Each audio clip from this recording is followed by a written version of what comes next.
Hey everyone, it's Susan with William Ryan Homes. I am going to be sitting here with our preferred lender, Greg Walker with HomeBridge. Greg is here locally in the Tampa area and has been working with William Ryan Homes as our preferred lender for the last about 7 years. He has been doing mortgages for the last about 25 to 26 years, so he's got a good grasp on what is needed to get a new home. So he's going to be answering some of the common questions that we hear and maybe explaining some things that are a little confusing, like such as what is a construction perm loan to a N loan, and what is the difference between FHA and conventional. Just some of the things that are just kind of hard to find that information, or you get kind of, different information that's out there from friends or family. So he's going to settle some of those questions for us today.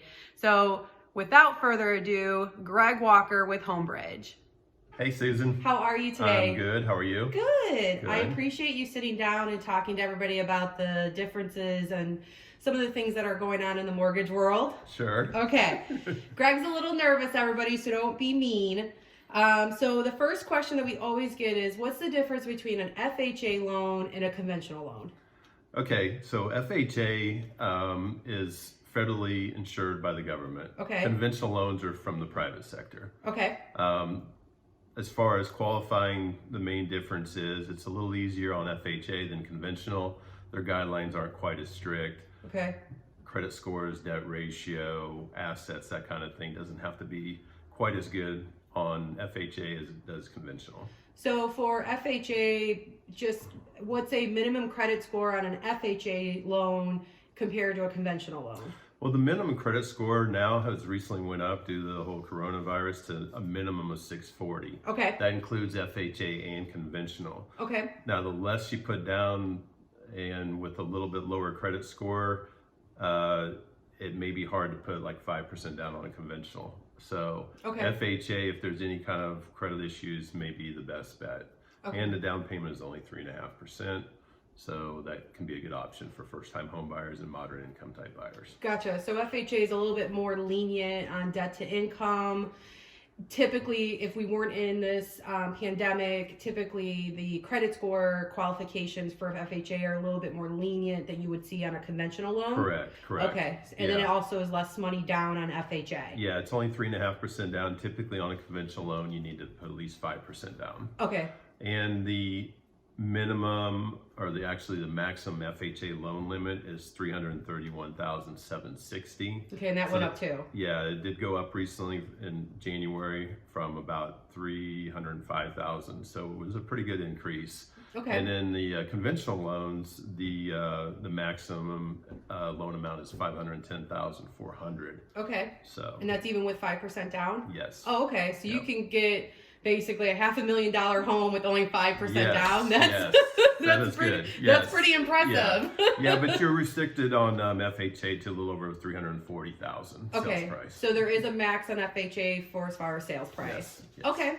All right. Well, that's great information. Thank you. You're welcome. So let's talk about our VA buyers. Who can qualify for VA? So on military home buyers, if they've been on active duty for at least 90 days during wartime, then they're typically eligible for VA financing. Okay. Of course, VA financing is 100% down, or 100. Yes, not 100% no money down. down. Right. No money down. No money down. There it is. 100% financing. There we go. Okay. And then if they've been on active duty for at least 181 days during peacetime, then typically they're eligible. Okay, so they get a little bit more during wartime, it's 90 days. And then if Correct. it's non-war, just normal military, just normal stuff, normal world, it's 180. 181 days, correct. Okay, and yeah. that's how long they have to be in the military. Yeah, consecutive active duty. Okay. Consecutive days active duty. So, and then also people that are in the National Guard or the reserves, if they've served for at least 6 years, then they're eligible too. okay. And what I recommend people, veterans, if they want to make sure, they can always call the regional VA office over in St. Pete. Okay, and that's where they would receive that Their certificate of There it is. eligibility. Okay. Yeah, the DD-214 That's is your it. separation papers that they get once, and it shows their military service. Okay, and that's always something you need for every VA buyer? Yes. Okay, so that's no matter what, whatever Yes. branch of military, how Right. long, you always need those forms. Right, we get a certificate of eligibility from VA from the veteran, and it shows what their eligibility is. Okay. Their entitlement. So what if now sometimes we get VA people that want to go VA because a parent was VA or what have you. Does that count or no? No, that does not count. Okay. Some people that did not serve in the military are eligible for VA, and that would be under widow's benefits. Okay, widow benefits. Okay, so spouse passed away, then they get the benefits of the VA, correct? Yes, if they died in the line of service. In a line of service. Yes. Okay, so so that answers a lot of that, because I know sometimes we get people that are like, well, my father served, I believe I could also get the benefits, but it doesn't work with it. No, It has to be only unfortunately spouse. not. Right. Okay, well, that's really good information on VA. So let's talk a little bit about credit score. I know you mentioned that 640 is the new credit score as of today. So what are some tips that you can tell people that how to get a good credit score? What are some things that people can do right now? Okay, so mainly, first and foremost, the most important thing is to always pay your bills on time by the due date. Which is common sense. Which is makes sense, right? Absolutely. So another thing is too that if you always want to try to keep your credit card balances under 30% of the limit. Okay. So pay those down and then maintain those under 30% of the limit.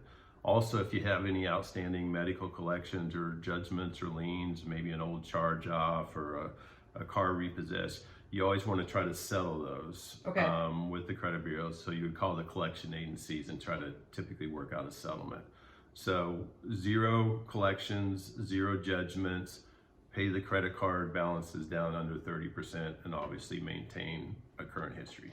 So when you say 30%, is somebody looking at, so let's just use real numbers. So let's say my credit card is with Capital One, and what they gave me was a $500 limit. Is the 30% off the $500 limit? Correct. Okay, so it's off the limit of the credit card. So in that scenario, you have a $500 limit. You will always want to keep the balance under $150. Okay. So that's where you want it, because that's where you're going to gain the most points. You're going to gain the most points. And then you will drop credit. Your score would drop if you have a $500 credit card and you're at $450 on that credit card. Yes, correct? that will have a negative impact. And if you go above the limit, that's even worse. It's even worse. So don't go over whatever your credit card limit is. Correct. And keep them under 30%. And it's so important. So, and then also, even though people may have credit issues, I always encourage people to give me a call. I can pull their credit. I've been doing this a long time, and we have some different credit simulators available that we can kind of run some, hypothetical and just see, if we do this, we can expect this credit score and that kind of thing. So that's good, since we're a new construction builder, so we have about 6 months usually. So you're able to, if somebody's close but not there yet, you can run them through the simulator to say, hey, if you pay this down, this is how many points you should receive. And then we have that time frame to help them get up. Is that right? Absolutely, yeah, we do that quite often. Okay, that's awesome. So they should reach out to you just to see where they're Absolutely. at. Okay. I encourage everybody to do that. And there's a lot of these credit repair folks out there, and I'm sure they do a good job, but it costs people money. Yeah. And typically I can give them the same advice for free. Okay, that's awesome. Yeah. That's a really great program, Greg. I don't think a lot of lenders out there really have something like that, or they refer to what you just said, a credit repair company, which then will cost somebody money. Right. Yeah. And I work, I base it on the experience, but I also base it on these credit simulators that we have at our disposal. That's awesome. Really great information. So like I just said, we are a new construction builder, so it sometimes takes us about 6 to 7 months to build a home. So initially somebody would come to you and get pre-qualified. Yes. What is the difference between being pre-qualified and then getting a commitment from a lender? Okay, good question. So what we do is up front, we take an application, whether it be online or over the phone, and that information is, name, address, social security number, date of birth, current address, whether renting or owning, employment information, all that stuff. And then we look at that and pull the credit and then issue a pre-approval letter. Okay. A loan commitment is when you actually go on contract to purchase a home, and then we collect the W-2s, pay stubs, bank statements, 401k statements, all that stuff. And we actually send it to an underwriter, and then they put their seal of approval on it. Gotcha. So that's a commitment. Okay, so basically a pre-approval saying, Mr. or Mrs. Buyer, I'm going off of what you gave me information, and a Correct. commitment saying that the information you gave me is 100% true. Correct. So the idea is that people should be very upfront with you so that you know how to Yes. work the program the best for them. Is that correct? Absolutely. Yes. Okay, so, all right. So if somebody says, look, I had a really rough year last year, this is what happened, that's information you should know up front, because it doesn't necessarily mean they're going to be denied. It's just you might have a different route to take them on. Right. Information is key. You know, obviously the better information you have, the better we're able to help people out. That's awesome. That's really good to know. So again, you know, like I said, you're probably going to do a pre-qualification. There's 6 months in between this time frame and this. What's typically your process? I mean, you kind of gave us an idea of upfront of collecting, you know, their credit stuff, their employment, their, you know, where's the money coming from? Right. So what happens past that? You did all those checks, now what? Well, it's probably better if I just start from the very Sure. beginning and just, okay, so we do the pre-approval, we send a cost estimate. At that pre-approval time, we give a list of items needed to the borrowers. They gather that information, we send it into an underwriter, it gets approved. Yeah. Then we're just basically waiting until it's about 60 days out from completion. At that point, obviously, we have to repull the credit because the credit expires after about 90 days. Okay. So we repull the credit, we ask the borrowers for updated pay stubs and bank statements. And then also we order the appraisal when it's about 60 days out. And the appraisal basically gives us an idea, although it's an opinion, it's pretty close to what the market is showing the prices to be at that time. Okay.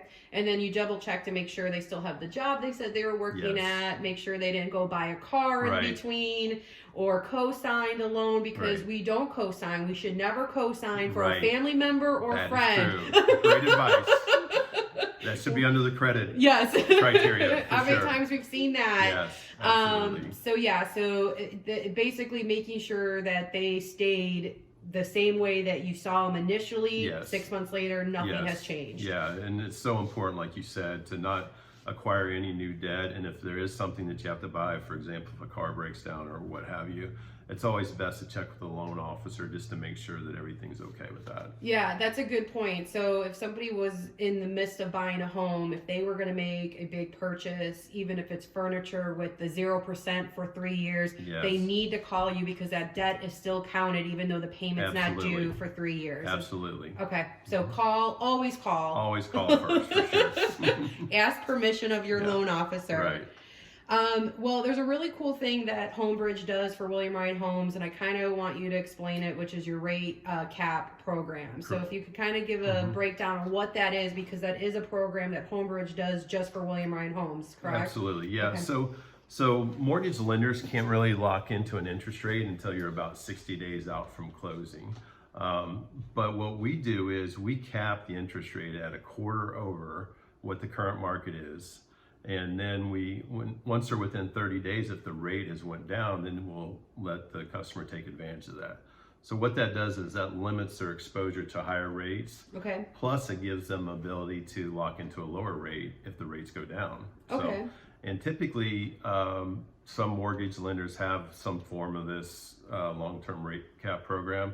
However, most of them ask for at least a 1% commitment up front, and I'm saying 1% of the loan amount commitment up front. Okay. Ours, it's exclusive to William Ryan Homes, does not require any commitment fee. It costs them nothing. It's free. It's free. Okay. So limit your exposure to a 0.25% over the current market, and then the ability to lock into a lower rates if the rates go down. Okay, so basically in this type of market that we're in, where it's kind of changing every day, you would definitely advise somebody to go ahead, even though it's a quarter rate higher, to lock it in, and Right. then you can, closer to closing, they can float down if the rate is lower at that time. Absolutely. Okay. Absolutely. And if the Yeah. rates go higher, it doesn't matter, they are locked in at whatever Right. that rate is. Right. So, hypothetically, if the rate's currently at 3.5%, we would cap them at 3.75. So that's their worst case scenario. Even if the rates go up to 6%, they're capped at 3.75. Okay. And then let's say 30 days from closing, the rates drop to 3%. They would be able to take advantage of those lower rates. And it's free. And it's free. That is a really awesome program. Yes. Do you find a lot of people go ahead and do that? Yeah, over the last couple of years, the rates have been kind of going down, so it hasn't been that important. But in the current volatile market that we're in now, I highly encourage everyone to take advantage of that program. It's free. It's free. Why not? Right. Because what if rates go to 6 or 7, Right. like you said? You're locked in, you feel secure while your home's being built. Right. So not only do we have the rate lock, then we also have the price protection. Correct. So either way, they're getting all their exposure, negative exposure is taken away. Right. And that's good on FHA, VA, and conventional loans, all three. Okay, so basically all the loans that you offer. Yes. So it doesn't matter. Right. Those are really good information. Is there anything else that you wish people knew about just applying to buy a home? I just encourage everybody to it doesn't hurt to call.